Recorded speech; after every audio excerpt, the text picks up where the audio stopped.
and Bragg is going to lose. This is all about political. This is all about trying to undermine Trump.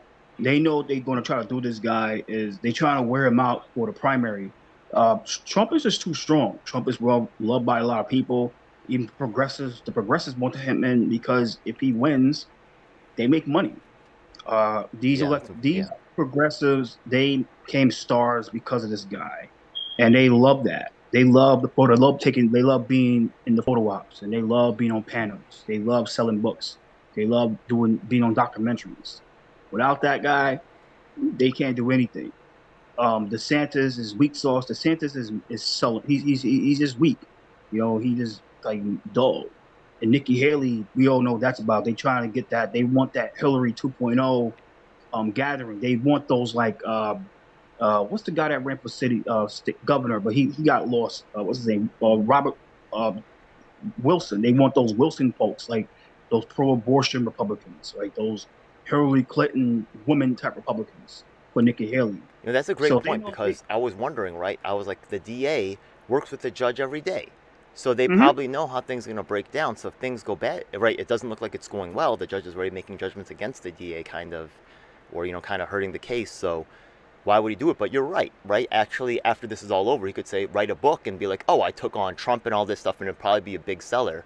There's probably a Mhm. lot of incentives for him to make that move, even if it's not successful. I thought he was hurting himself by, hurting his credibility by making this move, but I can see actually the benefit. That's a good point, man. That makes a lot of sense. Yeah, so 2020, yeah, they just don't want this guy to win, and I think that they know what they're trying. They have to do make sure he lose, and I don't think it's going to do anything. Nobody cares. Nobody really gives a shit. Just the progressives. So that's what's going on right now with Trump and story demos. This is bullshit. It's not going to stick at all. It's going to die. Interesting concept. Okay, so we'll see how it all breaks down. We'll stay on top of that one. All right, so let's move on to some of our. We're talking about the security guard industry now. Something funny Yes. happened. And actually, it's good that you have a broad background. You was covering an event, right? Something about the Nasdaq, and some dude started messing with you. No, it wasn't. It Yeah. wasn't about Nasdaq. I'm gonna tell you what happened. Because Okay. we're gonna get a I think we should talk about I can show Palestine. the clip. Do you want to? I don't care. I don't care. Yeah, Let's this show is for the like. adults. You want to show the clip? Show the clip. I can. Okay, give me a second. Let me get that That's loaded. Yeah. hilarious. Okay. Yeah. And yeah, while we're here, let's you want to show the whole clip, show the whole clip if you want to. Okay, give me a That's I second. I'm was gonna get dying, that but loaded. But we'll break that down. We'll set break us it up. Tell down. us. Tell us what it is about. It wasn't about All right. Nasdaq. What was it So about? what happened was I was supposed to be at the Palestine rally. You was there too, but it was supposed to be at that location, right? The flyer for the Palestine rally was at 43rd and 43rd and Broadway for 4 o'clock.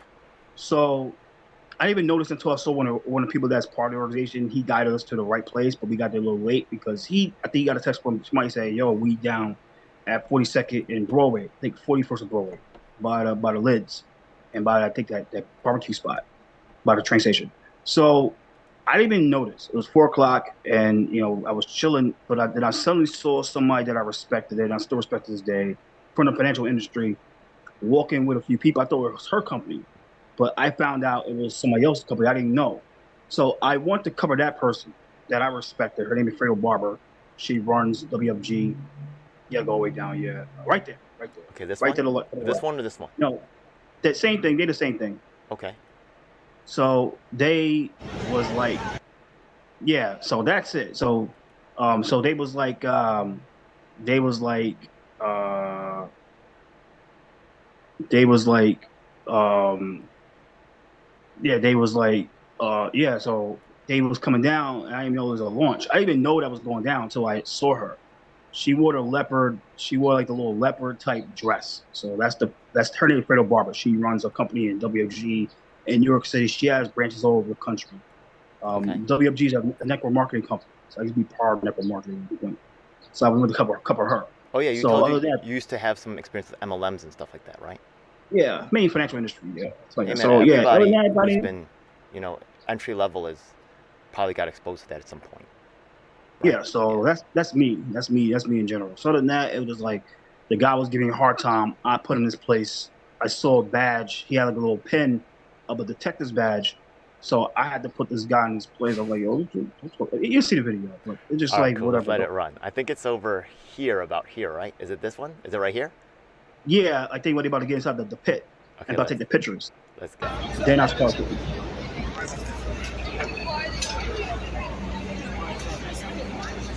Now you're getting too close. No, chill out, bro. I am chill. Now you're getting too close. Chill out, bro. I am chill. Now you're getting too close. You're in their way. I'm not in their way, bro. You're right over the guy's head. I'm not over the guy's head. You have some respect. Yo, chill out, bro. I am chill. You are. I am chill. You don't want to see unchill. You chill, bro. Just chill out, man. Just relax, bro. Just be chill, man. Just relax, bro. Yeah, being chill still ain't being disrespectful. I'm not being disrespectful. I'm not being. Yo, chill out, bro. Just chill out. Chill out, bro. Chill out. Chill out. That doesn't mean just fuck off, bro. Just fuck off. Just fuck off, bro. I can't hear you. Just fuck off. Fuck off, right? See, this cop is making it hot. He didn't really. All you're doing was filming the event, right? He could, if he just stayed quiet, no one would have been bothered. But he has to go and give you a hard time, right? Yeah, he was retired. He's a retired cop at security. Now, with maybe that, he was mad because he wasn't in a suit, right? Maybe that's why. Yeah, no, I think, and then, I don't give a fuck. I'm not wearing a suit. Because I just saw it out of nowhere. It's like impromptu. That was an impromptu coverage. It wasn't like planned. It was impromptu coverage. So the thing about him was he had the blazer. Like, he was retired. He's a retired cop. The lady told me he's a head of security at NASDAQ. I said, I didn't give a fuck he's head of security at NASDAQ. Trust me. This is why we'll get into the Palestine thing later on, and how, like I said, they brought it up again, and they keep on bringing it up. But they were correct about that. Now, when usually guys like him, like usually to be a head of security in a place like NASDAQ and a couple of these places like financial firms, you have to be a retired cop. You usually have to be retired over service. So I knew about guys like him. I said that I knew what he was trying to do. I was like, look, man, like it's a public street. It's not like you're inside. And you're just a retired. He had like a polo shirt under his blazer. I'm like, he looked professional. But the thing about him is, like, I don't really care. Like, you're not gonna talk to me like that. I wouldn't talk to people like that. But disrespect comes with disrespect. Guys like him think they better than everybody else, like, because they collect a pension. But you just collect a pension. I don't give it. And you got a little bullshit $60 hour job. But the funny thing, the sad thing about it is, people like that, like in the video, they look down on people like him. Of course, they're gonna look down on people like me. But I didn't really care about that. It was somebody there that I wanted to cover. But majority of the time, those people in the financial industry, especially people that makes like 6 figures a month, one people that make over 6 figures a month, they look down on people that actually work 9-to-5 jobs. They don't respect them. They think you're a fuck. They think that people are slaves working 9-to-5 jobs. So, I mean, it's a different mentality. It's a real different mentality. It's just whatever. Like, I'm not gonna wear a suit. So I'm not. There's no point in me being wearing a suit right now. I mean, just to be honest with you. So that's true. And just so there is a control game. And the thing is that sometimes they'll do this at protests. Sometimes they'll do this at when they're trying to interview someone, and they're trying to manage the narrative and the truth. Right? Stand your ground. I like the way that you did it. Right? You have a right to be there. And the guy was just singled you out for no good reason. Right? Why are they doing this event in public? Because they want to be seen, right? Yeah, because they want to do. That's what a rally is about. That cracks me up too. Sometimes, like, I'll be at a rally, and with supposed activists, and then they don't want to say anything. No, they don't want to say anything to a free press person who might ask them a complex question, reveal their ignorance on the topic itself, or right? Yeah, they just want to speak to their shills or someone who's going to, ask them easy questions or questions that have been set up beforehand or nothing controversial, right? That's actually. People should demand more, right? And this activity should be sought out. So props to you for standing your ground. You knew your rights. They say you don't have rights if you don't know your rights. You know you had the right to be there, and he couldn't do anything, right? Yeah, he's like, what you gonna do? I'm like, yo, he's like, boy. I said, yeah, I told you go fuck himself. I don't care. Like, it's like, you're not talking like that. Like, it's a free country. You should. I mean, because what they try to do is this happens on a regular basis. This is actually an unfortunate norm that has been created. And this happens at some of the other events that we're going to talk about later on as well. Yeah. Right, events. It was technically 2, but 1 it was perfect. Let's talk about the Palestine, and this is what I'm gonna break down right now. I know it can be controversial, but we'll talk about this, and it's like this is really stems down to bit clowns like him and how this really goes down. While we're here, let's take it off. If you want, let's go on my channel and click the Palestine video. I think it's at 30 minutes. it's a lot of videos. Go to my channel and it's 30 Okay. minutes. Christopher And Leon Johnson, just so you know, right here, yeah. that's the link right there. Look him up. Yeah, All he's right, got so good content. my videos, yeah. Okay. There's a lot of.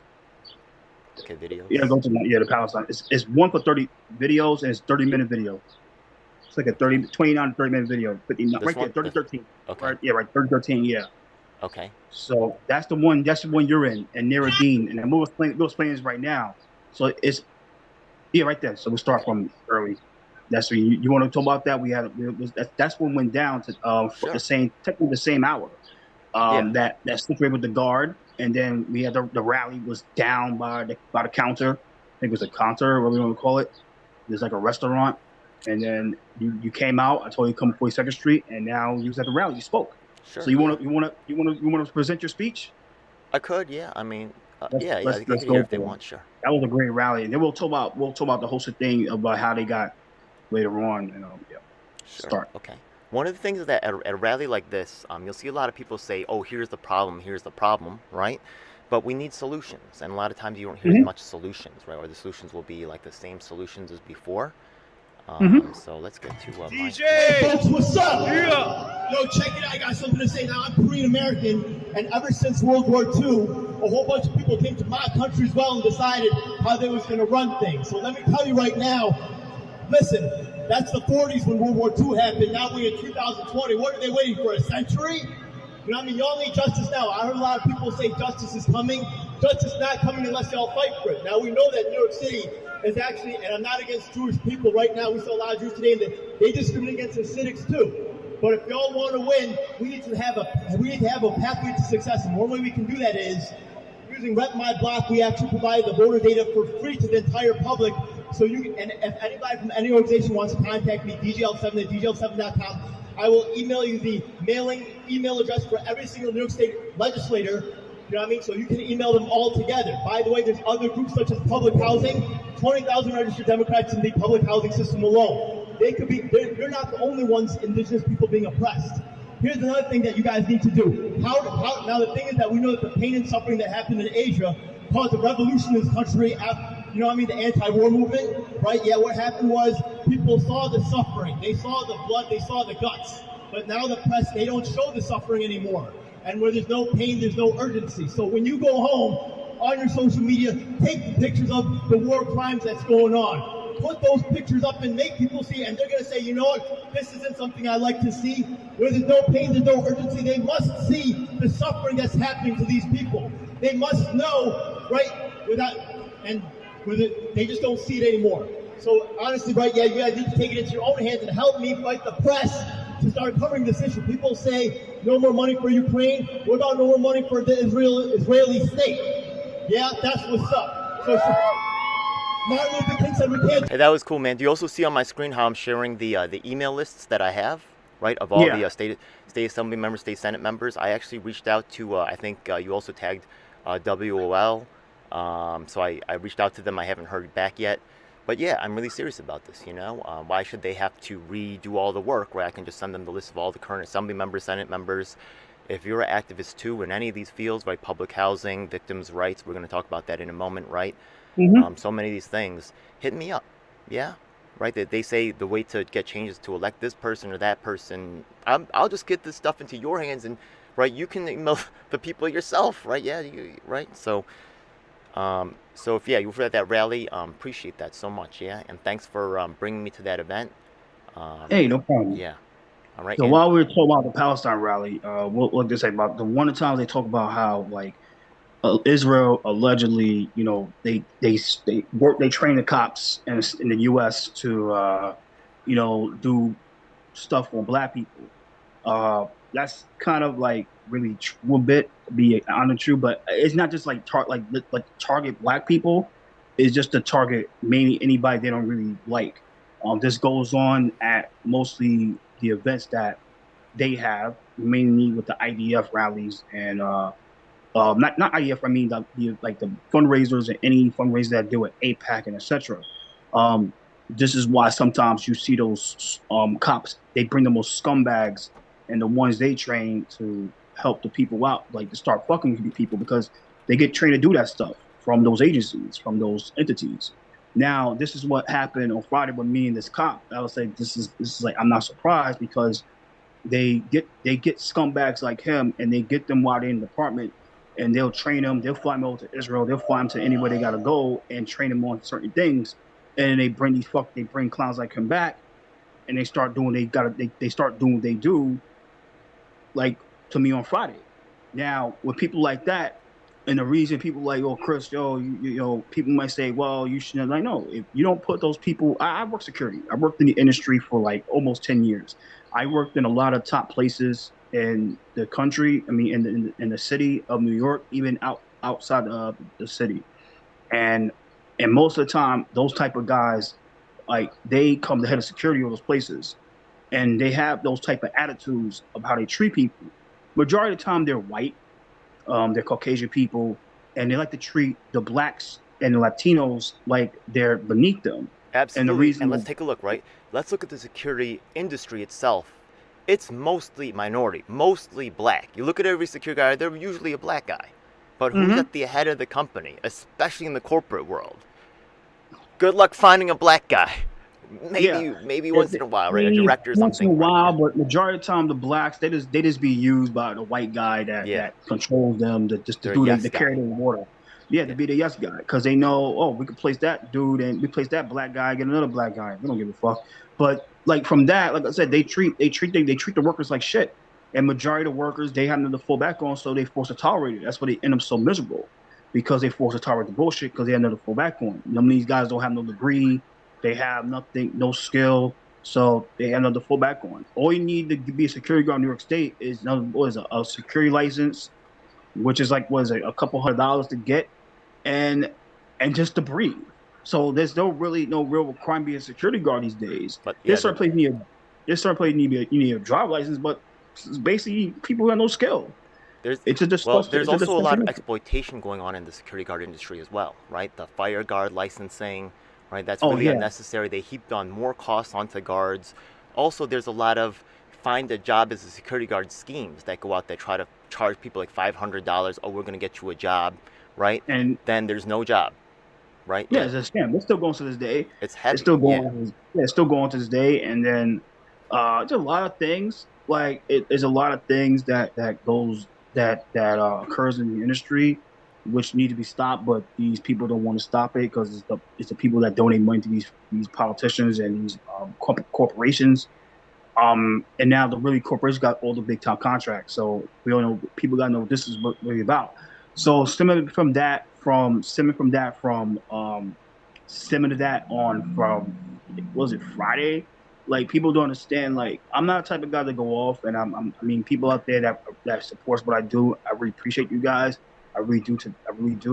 I really don't go off like that, but you start understanding that if what you see on the street versus you see in a video will be, and you start understanding about like how certain people wear like attire, and you start seeing how that could how this person's gonna react or how this person's gonna come, especially when it come with police officers,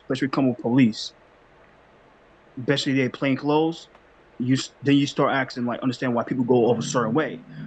Speaking of Palestine, going back to this topic while we're here, this stems basically the whole Israel thing. They do this with Moma, and you start understanding with Moma how that when the cops, like I said before, Israel will train these guys. They'll fly them over to Israel to train them. Will send to the federal center to train them on the tactics they need to do, and especially for certain education about anti-Semitism and etc. And then they send these guys back, and then most of the time they'll get put into intel, or they'll get put into some of these specialized units in the NYPD, and then when they retire, they'll be head of security or security supervisors or top security guys in places like Moma, in places like the Metropolitan Museum of Art, or any of these top art institute, even the art auction galas. And then what they do is they trickle the bullshit. Well, they know they should be trickling down until the little $10 an hour security. They'll make $10 or more, but you understand they ain't making shit. It doesn't matter you're paying $18, $20 an hour. You can't. It's bullshit. They trickle that bullshit down to the $18 an hour, $20 an hour guard, and then this is what goes on with the night, mainly with Moma. I worked Moma in 2022, 2023, 2021. I worked at Moma. I worked as a guard outside, make sure people don't get in, and etc. So there was one day I didn't show. I just didn't feel like going to that shit. I said, I'm not going. I'm not going to support that. So one day I missed it. Thank God. I think sometimes we got to go there, and then I didn't go. But with the Lifetime was there, like the Palestinian organization, I was there. Like when you spoke, they let you speak. Okay. Now, this is how it trickles down, and you start seeing the stuff that the guards be, the little $10 guards be doing to the people that want to protest them. Allegedly, a guard got his arm broke at Moma one time. Allegedly, he got his arm broke. I think that's bullshit, because if he got broke, where's the arrest? Where's like this is some bullshit. They're trying to make it up. So, but they will try to put the fear to the guard, like, well, you can't let these guys in. You gotta do what we gotta do, make sure these guys don't come in, because it's like with this situation. It's some bullshit. One, they have the right to protest. It's America, it's a free country. They have the right to fucking express themselves. Now, the one thing I don't really like is you get guys like him that will fuck with me on Friday. Those guys sit in a room and make good money per hour. A lot of times they don't need to work the job. They just doing that for extra paycheck from their pension. While they will make the guard making like less than 1/3 of what they make do all the dirty work. Yeah. While they take all the credit. And even if they get hurt on the job by some people that want to protest, that want to advocate, which I believe with the Lifetime had the right to advocate. I appreciate Nuruddin Kosani. I really respect her. I really respect what she does. That's the one that I think she spoke right after you. That's the one that won with the Lifetime. Oh yeah, I remember her. Yeah, she was pretty cool. That's the one. I respect what she does. I don't care what people think about it. I respect Nuruddin Kosani. I respect what she does. She's real smart. She's smarter than fucking everybody they think she is. If you want somebody that know how to organize, Nuruddin Kosani know how to organize. She know how to fucking organize. You got to give it to her about that. She know how to speak to press. She knows how not to engage with a lot of people. She's real smart. She's a smart lady, a real smart woman. Be a smart woman to be exact.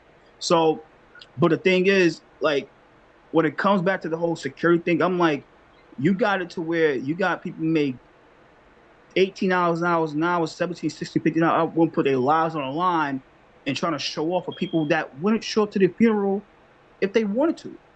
If they was to die because somebody was a trampling over like a stampede, or somebody was a trampling over like was a stabbing to death or shooting to death, them people like at the MoMAs, those people at the NASDAQs, even the people that was out there when I was like trying to cover the lady with the leopard dress, her name is Fredo Barber, they wouldn't show up to that guard funeral unless it's for political optics or for photo op. They wouldn't show up because they cared about that person. No, they don't really give a fuck about the person. They just care about them. They just care about their own well-being, right? But they wouldn't show up to a funeral, a guard funeral who got trampled to death. I never saw this ever in my life. It was just like a few years. It was like I think it was over a decade ago. I think we missed the date of this guy got killed. It's fucking horrible. It was a 33J member, union member of like in my union former union. He got killed on the job because he did extra hours, but he did overtime. And what happened? I think he did overtime. He worked the shift, and then somebody who got disgruntled. It was a former employee who got disgruntled at his job in federal industry, in the federal level. He went to the job and shot the guard dead. Innocent security guard who got shot dead for just doing his job. And they had a vigil, I think by the World Trade Center or somewhere around like that time, Ground Zero, because the World Trade wasn't built up. And a lot of people today, they didn't care about the guy. You know why they showed up? Because it was a photo op. It was political optics. You know, it's for like, oh, I just gotta wash my hands of this. I don't give a fuck about the guy. I just gotta go there and act like I care for the family, and I'm gonna move on my life. And that's how it is. You know, so, one of the things. Go ahead. Yeah. So that's the thing. Yeah. When I was talking with the NYCHA, with the situation, right, one of the things that I addressed with the Federal Monitor was that a lot of times when the federal government provides grants for things like security or things like that, right, they might say in the budget for the guard $45, $50, $75, $80 an hour. Then they find a guy, right? And so like when the licensing of security guards, I think that started in the 90s, 80s. When did the licensing first start? Somewhere around there, right? And I think the 80s. Yeah, when the The 80s, licensing first started, the pays was decent because not a lot of people were certified. But as time went on, right, when I first became a guard, right, back in the early 90s, right, like I was getting paid decent. But the thing is that like 5 years later, I was a supervisor making minimum wage. They just kept chipping at it, chipping at it, chipping at it. And the thing is that I asked the federal monitor in the NYCHA system, I said we need to make it more public, or let the people who are working as security guards, right, or contractors know, right, let the people who are working on the ground, like security guards, they need to know how much the boss is getting paid to do the security guard. I mean, if they're getting $75 an hour for a security guard, but you're only making like $15 an hour, you should be like, why is this? What's going on, right? But they hide that information, and the thing is that the way that they take advantage of the of the workers, right? And I understand why the boss might do that, right? Because they think they're doing the right thing, that they want to have a war chest in case something happens to the business, right? Yeah, they have to survive a bad time. But this way of not being truthful with your workers, right, leads to a cycle where you dehumanize them. You think of them as less than yourself. And exactly like you said, right? They've been so long treating those dumb, right, workers, right, like abusing them, that they could have a funeral, they could get stabbed, shot, and they put these people on the front lines and then think they're being smart. They're really being cowards, and they're being, it's kind of disgusting. That's where that mentality comes from. Yeah, it's disgusting. It's a corrupt industry. It's a real dirty industry. I've been in 10 years. I've been in all the places. I've been working for G4S. I worked for Allied Universal. I worked for Securitas. I worked for mostly a lot of companies, big and small, and none of them are some of them are different. Some of them are okay, but they're not perfect. Nothing's not perfect. But a majority of them are corrupt. A majority of them are crooked, and sometimes it can be the people that works in the company, especially within the top levels, like guys like him, could be real corrupt, and they treat their workers like trash. And then I just feel bad, because it's like, what else is crazy? The fast food industry, right? Yeah, what they do is some fast food places end up setting up a union, but the union, what the leadership does is they take all the money from those fast food workers, and they use that to lobby against the fast food workers' interests.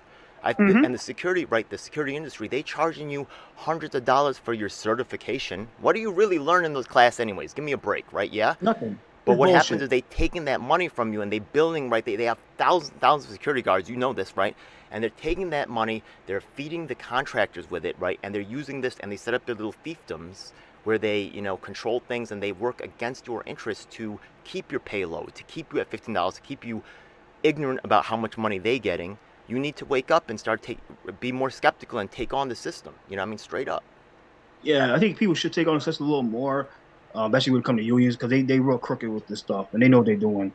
And that's a lot of times about money. It's about making money. Yeah. So don't just blindly be like, oh, a union's good. Is it really? Right? No. Unions could be good, they could be bad. You need to be looking more carefully. Just because it has a label doesn't mean, if it says it's healthy on the food label, does that mean it's really healthy? It's just a word. Yeah, get over it. Yeah, go a little bit deeper. Word up. Yeah. So that's a little discussion about anything else you want to talk about the let me see my notes. Where's my notes for this thing? Anything else you want to talk about the security industry or? Nothing really. Nothing much really at all. Just like that whole thing. They're just damn corrupt. They're just damn crooked. And it's just like I said. Like I'm not. I'll just give advice to any guard. Don't put your life for these people. Don't put your life on the line for anybody. Don't give a fuck about you. If you feel this is bullshit, just run away. There's other jobs out there. It's not the end all be all, because they don't care. They wouldn't care if you break your leg anyway by people that want to protest. But like I said before, again, with the lifetime, I have the right to protest anyone who want to protest. It's America. It's a free country. And I give up to them because they get it in. They radical, but they get it in. And I really appreciate Neridine because she gets it in. Neridine Kusana gets it in. So I'm not going to knock that down at all. So it's America. I mean, they had the right to go and fucking go in Moma and go into that and protest against Israel. It's America. She had the right to do that. And they had the right to do that. But I'm gonna tell this to any people that work as security guard. Don't put your life on the line because people that want to protest your location want to get inside. Because I'll tell you this right now, I worked security for 10 years. I worked contract security for 10 years. I worked for the big contract companies. Allied, Securitas, G4S, ABM that time. Now it's under Universal. Now the Allied Universal. Majority of them, if you get hurt on the job, they will find their way to fire you for getting hurt on the job. There's a lot of procedures when it comes to filling out reports. When you get injured on the job, they try to make sure that you don't fill out. And there's certain things and procedures that start getting. And they'll say, "Oh, you didn't call this hotline. You didn't call our nurse. You didn't call our doctor. You didn't go to our doctor. You didn't do this, and that." So prevent all that. Just don't fucking do it. Just don't. Yeah. Just don't put yourself out there for that.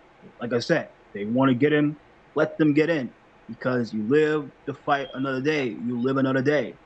Because remember, if you're a pretty boy, you don't want that pre-base get messed up, because you want that's my advice. So, but just don't do people. Just don't go hard and try for people that don't give a fuck about you. Don't go hard for people that wouldn't show up at your funeral unless it's a photo op, unless it's for optics. That's my advice to security guards out there. You know, seeing all the corruption and stuff, one of the things that you might be thinking, it definitely crossed my mind, was like, why don't a security guard start our own company, right? But the thing is that the security agencies, the thing is that you need to have like about $1 million in bond, because remember, you're securing certain stuff that might be valuable. Yeah. So you got to have like lots of money in case something goes wrong. So it really becomes an aristocracy where these groups, and remember, these groups have been, you know, it might have started innocently, but as you said, in the situation, one guard got hurt, and then they learned some techniques to, you know, minimize their losses. They'll use their corporate speak, right? Basically screw someone over. Then they got good at it, right? Because they did it over and over again, and you know, and then they developed a set of procedures and techniques to get on the good side of the equation and to put you on the bad side of the equation. You know what I mean? Yep. Yeah. Say they bottom line. Now, when it comes to start security companies, while we're here, it's a lot of people that try this stuff, like, because they feel I can make money off this, but it's real tough to start a business. It's like it's real tough to do anything. You have to have a network. Security is even harder, way harder. Yeah, you have to get a network. You have to be credible. Then you have to have bonds. You have to have insurance. There's a lot of money you got to put up, and that shit costs a lot. Especially if you don't have good credit, it could be real tough to get a bond. Or if you get a bond, you pay money for the bond, and the person who got good credit paying for the bond. So it's a lot of complex stuff you got to deal with to start a company, but then they could fold. Then companies like that fold because you got to worry about getting sued because you fired someone the wrong way, or you felt you fired someone the right way and they sue you. And the thing about, even you get sued and you win, you still got to pay a lawyer. You still got to pay legal fees. So you lose, especially the person who don't got money. You can counter sue for the legal fees, but you still pay the lawyer off. So it's just not worth it. It's real tough. It's real tough industry. So that's the thing about security. That's the thing about a lot of industries, to be exact. Anytime you do it like fire watch, like fire service industries, like you do the fire panel, or you do cleaning services, you do maintenance services, you do security, you do anything you do with a service. It's a lot of stuff that goes behind that. It's a lot of complex stuff. It's a lot of business things. That's why a lot of them don't survive. So. Yeah, that's all true, man. Word up, man. So that's pretty much the security industry. If you're a security guard, you know what I mean, or if you know a security guard, tell them to watch this program. You know what I mean? It's a very corrupt industry, like my man said. We got to clean that stuff up too. Word up. Yeah. Yeah. So now we won't talk about let's go to the end about the DSA, but now let's talk about the Friday the same day, which was hilarious. While we were sick on Friday about that sexual assault awareness rally that was hosted by the Korean Family Services of New York. Yeah. I think that was ran by Linda Lee at one point. I think she ran that nonprofit at one point. Oh, really? Okay, interesting. And I think she was there, and let's talk about that. I think that was a photo op. I think that was a bullshit photo op. Funny thing, there was no press out there. We saw that. There was like no big time press was out there. Not one big camera was out there. Not one reporter. I didn't see no for A New York covering the shit because I think they saw a bull crap, and it just a big photo op. And I think it's a bad time for the elected officials, some of the elected officials, to talk about sexual assault awareness where they're protecting Juan Ardilla. While Juan Ardilla got accused of sexually assaulting two women. Wait a second. You said Juan Ardilla is actually connected to Stephen Raga through the other thing. But is Steve Raga? Now I know that Linda Lee and what's her name, Suzanne Ung or whatever her name is, Sandra Ung. Yeah, I've seen them like hanging out together. I haven't seen Steve Raga as part of that clique. Maybe he is, maybe he's not. It didn't really seem like, because they all spoke first and they were hanging out separately. So what's the tie? What's the connection? What's going on? Well, Stephen Raga, they brought in by Catalina Cruz. Catalina Cruz is a state assembly member. Okay. I think she's doing her best to try to protect that guy Juan from resigning. Uh, it's a stinking mess with everything that's going on Juan right is now in trying real life. hard to survive. I see him keep posting Yeah, stuff. Yeah, he started posting doing stuff again. I haven't yeah checked the doing comments. He's probably getting slaughtered in the comments. I got to yeah see. he is He getting is. slaughtered. Okay. Getting for because he's doing this little bullshit COVID bullshit like hangout stuff. He's doing that bullshit Oh, he's also doing um stuff with seniors too, right? Because the seniors vote. yeah, So it's you just see him already pandering. lining things up for his Yeah, potential it's reelection bid. pandering. He's trying to. Yeah, Yeah. yeah, trying to get reelected. It's just I pandering. get It's it. pandering in a nutshell. Yeah. And recently he just canceled his donation giveaway. His because he's scared people come out in front of him. But going back to the Korean thing, it was just like politicians just saying, "Oh, we gotta What is stop their this, tie? stop Is it that." Working Families Party? What is their what's their clique? What you The mean? Catalina I Cruz clique. think What clique is that? I think Or she's working yeah. Family Party. She's working Family Party, but she's doing a lot of scumbags like the Brooklyn DA and the Bronx DA. So she's a lawyer, so that's the thing with her, Okay. you know. Interesting. I'm still So, learning, but man. think, Yeah, I appreciate that stuff. So going back to that, the Korean thing on Wednesday, you came in, and do what you gotta do. That was Hmm. not about a photo op. Like all that was promoting politicians and promoting the nonprofits. That's all it was. So Nothing much, why nothing would they more. bring in Steve Raga but not Iwan Chu? Like, why would they? It seems a little strange. Like, there's other It's real. candidates, I don't think right? I win funds. I don't think I win funds that organization. I don't think so. I think she funds something in her district because it benefits her district, and I don't think they have a big. She don't have a big Korean Oh, voter makeup in interesting. that district. So there's no point to fund it. But she funds the Arab American Association. I respect that nonprofit, American Arab American Association. I respect them a lot. That's what I'll fund. I have a problem with her funding that. Drop money to that nonprofit, Arab American Association, AAA of New York. Drop money to that. Donate money to that if you want to. But going back to this, yeah, like I said, the way nonprofits work is the only way they'll let you get on stage is if you fund them or you're guaranteed to fund them, prove to them that you're going to fund them when you get elected. That's all electioneering. It's all electioneering. The way nonprofits work with politics is they help you get elected. They help candidates get elected. In return, the candidates will give the money back in discretionary funding or capital funding. So Yeah. what it was on Friday. Mostly all the politicians there, they fund that nonprofit and the various nonprofits that was there that day too. You had victims and violence and prevention. You had a lot of